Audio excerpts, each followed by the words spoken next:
Hold your horses, child. It don't come out till Friday. What's up, I'm Pip. Today's deck is the Desert Bloom Precon deck from Outlaws of Thunder Junction. We're gonna have 10, 20, 50, and $100 upgrades. Our commander today is Yuma, Proud Protector, and he's pretty cool for a combination of reasons. First of all, his cost reduction is very relevant to the way we've built our deck, and it also affects his commander tax. So chances are we can still play him on the cheap later in the game. His second ability is built-in card draw, which is always a huge plus in a commander. It means we don't have to focus on it quite as much in the 99. Last and least, which makes a 4/2 plant warrior when a desert hits our graveyard from anywhere. I've reduced the number of deserts we'll be playing down to 9, because they're mostly pretty bad. So that'll be a little less impactful for us, but not by too much. What we will be leaning on, however, is the token generation aspect of our commander, and adding other cards that do the same thing. So saddle up, hombre, and let's giddy up. If you'd like to see the full deck list, check down in the description. There's a link to my Mox field, where you can check out any of my decks. Underneath the deck lists is a section called Considering, where you can find more expensive options for any of my decks. Now, back to the deck. Yuma, Proud Protector. I talked about him a little bit in the intro. I don't have too much to add here other than just go over our general game plan, which is going to be generating tokens and value from landfall, having a wide board and using that to take out our opponents. Our primary way of ramping is recurring our lands from our graveyard, and as you'll see, there's plenty of cards that allow us to do that. When we're doing that, we're going to be generating value from our landfall triggers and from Yuma himself. We have a number of looting style card draw and Yuma to get lands in our graveyard so that we can recur them and generate extra value. We have some small plant synergies built in, which you'll see, but I wouldn't say it's the marquee theme of the deck. Rampaging Baloth. This is a 6/6 for 6 with trample, and every time a land comes into play, we're going to create a 4/4 beast token. You'll see we have a bunch of ways of bringing back lands from our graveyards and playing multiple lands per turn. This thing is going to spit out some serious stats for us. Shafet Monitor. Chances are we won't be hard casting this much, but we can cycle it to draw a card, and when we cycle it, we're going to search our library for a basic or a desert and put it directly into the battlefield. So we'll draw a card and ramp for 4 mana, which is a pretty decent rate. And Monetician Angel. This is a 6/6 flyer for 6, and it has a landfall trigger of exiling a permanent until this leaves play. We're going to want to protect this once it starts eating things, and we have a number of ways to do that. When this hits play, it's going to create an 0/1 plant creature for each basic we control, which is going to synergize with Avenger of Zendikar pretty nicely. And whenever a land hits play, we're going to put 4 1/1 counters on target plant we control. A lot of the tokens we're creating are plants, so this is going to have quite a few targets. Geode Rager.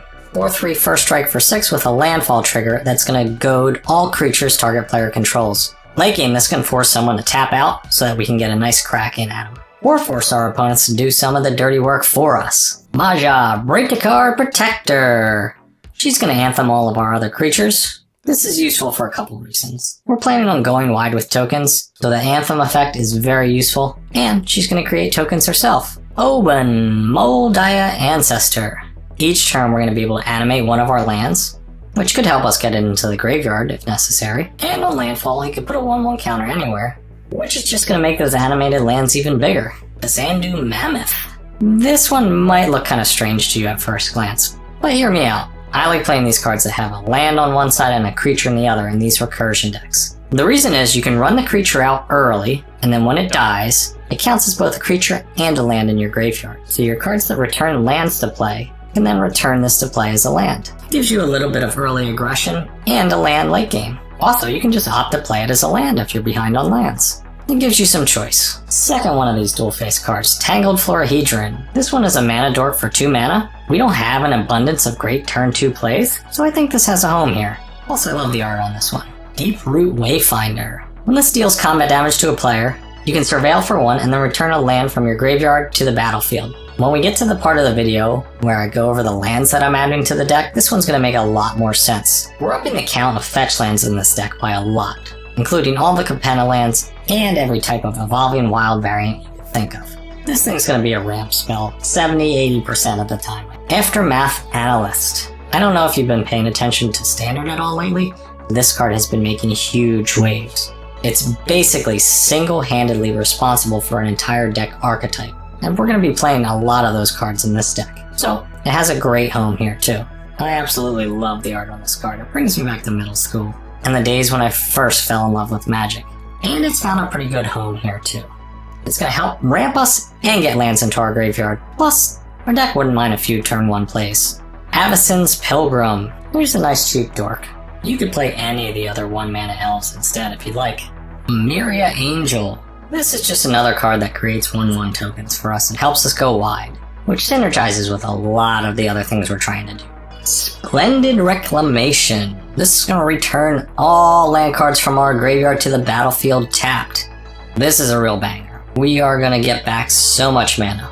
I'm looking to play as many of these effects as I can. And in some of the higher value versions, we will be playing significantly more. World Soul's Rage. Now, the X damage is not going to be super relevant. We may want to use it to take out a creature, or just spend as much as we can to recur lands. But putting X land cards back onto the battlefield tapped is going to be amazing. Magmatic Insight. I like these tools where we can discard a card and draw extra cards. In a deck like this where we want to get specific cards into our graveyard, these end up being really nice. I think the real trick is keeping these at a low CMC so we can double spell them on some of our earlier turns. Faithless Looting. This is very similar to Magmatic Insight, but it has flashback if we want to do it twice. There's a reason this card is banned in a lot of formats. Demand Answers. Same thing. This one's at instant speed though, and it gives us the option of sacking an artifact, although we don't have too many of those. Electric Revelation. Same thing here, this one also has flashback, and is at instant speed. Make a Stand. If you've seen any of my Commander content before, you know I love this card and include it in most all of my white decks. It's really good for protecting our boards, and it's very cheap. I'd recommend buying a couple of these. I include them in most all of my decks. Rootborn Defenses. This is very similar to Make a Stand, but instead of giving our creatures +1/+0, it's going to populate. In a deck like this where we are focusing on tokens, that extra line of text becomes pretty relevant. Seer's Sundial. On landfall, we're going to be able to pay 2 colorless, and we can draw a card. I don't think this card's amazing or anything, but giving ourselves some options to draw extra cards is pretty nice. On some of our later turns, I'm going to imagine we're going to have quite a bit of excess mana with all the ramping we're doing. This will give us some place to put it. Felidar Retreat. Any white deck with landfall would not be complete without Felidar Retreat. Say that 5 times fast. This is either going to generate us a bunch of cat tokens, or pump the whole team depending on what stage of the game we're at. County Heart Expedition. This may just look like some ramp with extra steps, but being able to hold this and pop it when we need those 2 extra landfall triggers does come in real handy. Arid Archway. This is a bit of a slow land, but the Surveil is nice, and you can tap it for 2 mana. Sequencing this is going to be a bit tricky. We may want to wait till later, after we get all of our ramping out of the way. Broker's Hideout. Cabaret Courtyard, Maestro's Theater, Obscura Storefront, and Riveteer's Outlook. These are the new Capenna fetch lands, and they gain you 1 life each time they come into play. These are neat because they automatically sacrifice when they enter the battlefield, even if they're tapped. So the cards of ours that bring lands back from our graveyards tapped still get the land into play, and we don't have to wait an extra turn, like Evolving Wilds, Escape Tunnel, and Terramorphic Expanse. My plan here was to add as many of these basic, cheap fetch lands as we could. Getting these back allows us to find more lands in our deck and really make the deck work. And this is our ramp engine here, and we're really leaning into it. I'm going to just list them off now, but they more or less all do the same thing. And if you have the real fetch lands, feel free to play those too. Maybe even in addition to these cheap ones. Escape Tunnel, Evolving Wilds, Naya Panorama, Shire Terrace, Terramorphic Expanse. So that's it for the $10 version. I think the additions I've made should just add some consistency and bolster what the commander's already trying to do. Let's take a look at the $20 version. Alright, I'm gonna hit pause real quick just to ask you to smash that like and subscribe button. Looking at the data over on my supercomputer, I can see that only 1% of you nerds who watch my videos are subscribed. Now, I'm gonna have to sell my kidneys if I don't get about, I don't know, 32% of you guys to subscribe to my channel. Alright, back to the video. Lotus Cobra. With all these landfall triggers, this card is gonna be bonkers rare. Even in the $10 version if you could spare the extra few dollars. Wayward Swordtooth. This is gonna allow us to play an additional land each turn, but it's not gonna be able to attack for a little while. I bet we can get it online by turn 6 or 7 pretty consistently. And the power of this card increases twofold when we get some of our other cards on the board that allow us to play lands directly from our graveyard. Cavalier of Flame. 3 red is kinda spicy, but this is gonna allow us to pump our whole team as many times as we like, filter our hand by discarding lands or cards we can't cast yet, and drawing that many cards. And when it dies, it's gonna deal damage to each opponent and planeswalker equal to the number of lands in our graveyard, which in this deck is gonna be pretty significant. This could be a nice finisher for us. Undergrowth Recon. This is going to allow us to bring lands directly back from our graveyard and into play each turn, which works really nicely with those Capenna lands. Valakut Exploration. This is probably the best card draw tool for a deck like this. Whenever a land enters the battlefield under our control, we're going to exile the top card of our library and we can play that card for as long as it remains exiled. Then at the beginning of each end step, those cards are going to go into your graveyard, and Valakut Exploration is going to deal damage to each opponent equal to the number of cards that were put there. So the turns where we Splendid Reclamation or Aftermath Analyst, we may potentially be bringing 8 or 9 lands back from our graveyard, which is going to translate to that much card draw and that much damage. Pretty spicy. So that's it for the $20 version. We didn't bring too many extra cards in, but I think there's a few key changes here that are really going to influence the consistency of this deck. On to the $50 version. Azusa, Lost But Seeking. This is going to just allow us to play additional lands each turn. And when we have those synergies that allow us to play them from the graveyard, she's really going to sing.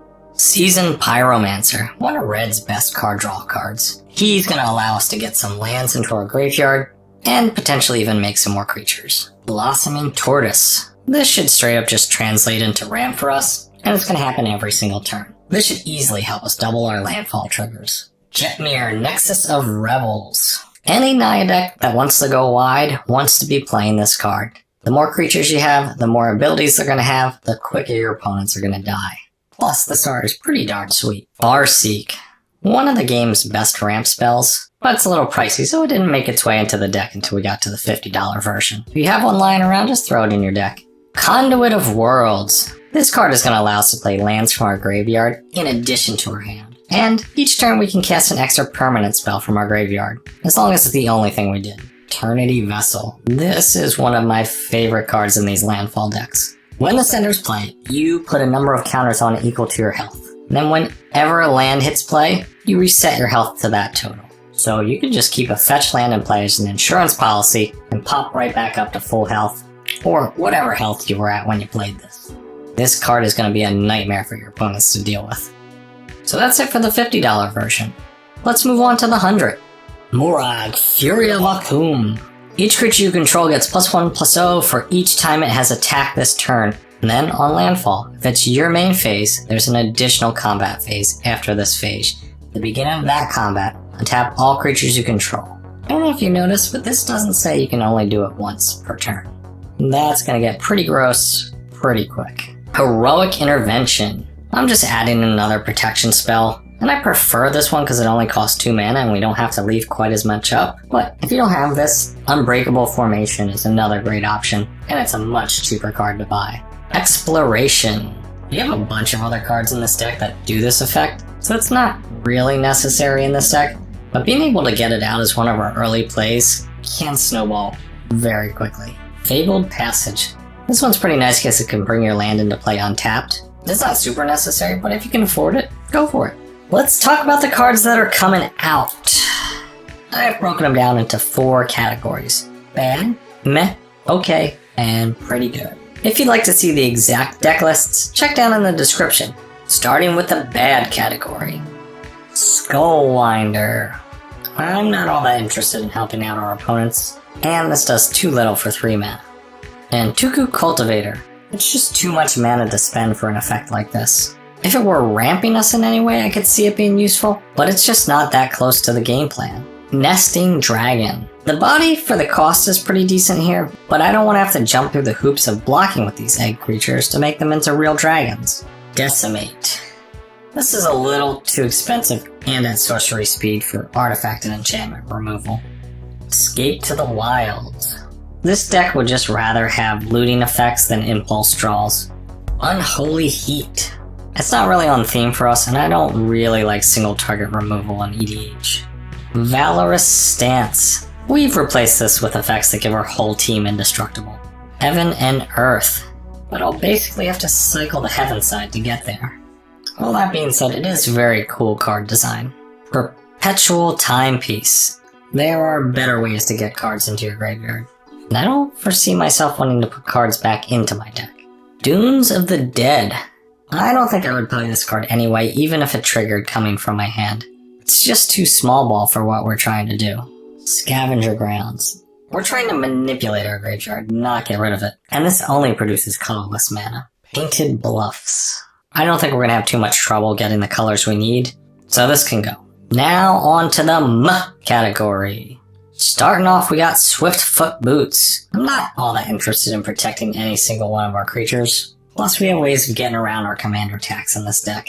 It's just not necessary here. Chromatic Lantern. I said before I'm not too worried about getting the right color mana here, so I don't think we're going to need this. If the way we were planning on ramping was mana rocks, I'd still probably lean more towards 2 mana cost mana rocks than something like this. Crawling Sensation. This does generate tokens for us, but I don't like the idea that we can only do this once per turn. Descend upon the Sinful. We're trying to go pretty wide in this deck. Often it's not a bad idea to have a reset button anyway, but there's certainly better options of cards like Blasphemous Act. Hour of Promise. Double ramp cards are usually pretty good, but there certainly are better options if we wanted to go that route. Turn Timber Sower. This thing's going to create 0/1 plant tokens on landfall, which does sort of synergize with everything else we're doing, but not at 3 mana. And then the sacrifice effect is pretty laughable. Even if it did put the land into play, I don't think it would make this playable. Genesis Hydra, but I still think the possibility of this thing whiffing could be pretty devastating. Angel of Ruins. I like the effect on this card, and I do like plane cycling, but for 7 mana, it's a little too pricey. Explore. This card has way too many fail cases. I don't think I would want to play it. Winding Way. This was a tough one for me to cut, because I generally think this card is pretty good. We're just able to play so many more cards that fit what this deck is trying to do. Ashep Oasis. Ramunap Ruins. Shefet Dunes. I'm not very interested in these cards because of how expensive they are to use their ability, and they may be dealing damage to us on the way there. We have enough ways to get lands into our graveyard through discard. I don't think we need to rely on these expensive options. So that's it for the meh category. Let's move on to okay. Path to Exile. I'm not a big fan of single target removal in Commander, and this one ramps for our opponents, which could often be a lot worse than you think it is. Bovine Intervention. I don't know which one I would rather leave in, this or Path to Exile. They kind of do the same thing, and I think I'd generally rather have my opponent have a 2/2, but the extra generic and the casting cost is relevant. Wreck and Rebuild. Of all the artifact and enchantment removal in this deck, I think this is the closest to being playable for us. Thrilling Discovery. This card is pretty good, but I think the options we added are a little better. 70s Reclamation. This card is fine in the deck, but it's not totally on plan. Conduit Pylons. I don't really think we need that many colorless tapped lands, even though it is a desert. Sun-Scorched Divide. I generally like these lands, and you can leave it in there if you want. One of the reasons I took it out though is we need to keep our basic count up pretty high with all the fetch lands we're playing. So that's it for the okay category. Let's move on to pretty good. First up is the Mending of Dominaria. In a lot of my versions I do keep this card in there. We can find effects like this that just happen on earlier turns. Return of the Wild Speaker. Both of these options are very good for this deck. It's just a little pricey. Kiri, Talented Sprout. In a vacuum, this card doesn't do very much for us, since it's only putting the land into our hand. But we do have a handful of other ways to generate plant tokens, and this could really add some damage to the board once we're established. Eccentric Farmer. This card helps with a lot of what we're trying to do, but it does have the possibility to totally whiff. Plus, the land's not going into play. Elvish Rejuvenator. Same thing here. This card has the ability to whiff. There are options that just let you search and put it directly into play, like Crayon Ranger or Wood Elf. Azazon, Shaper of Sand. We've cut down on the number of deserts in our deck, so he's a little less relevant. This card is pretty sweet. I could see leaving it in there just as easily. Cataclysmic Prospecting. Leaving one board wipe in the deck as a form of insurance is a good idea, and this one could create a handful of treasure tokens. I still think I'd rather have Blasphemous Act though. I feel like this deck is pretty good out of the box, and you can get it in great shape by spending as low as $10. If you really want to put the extra dollars in, there's a few cards that just outperform the others doing the same thing. I'm really looking forward to giving this one a try. I love these landfall decks. So, what'd you think? Did you like it? Am I an idiot? Let me know in the comments, and I'll see you in the next one.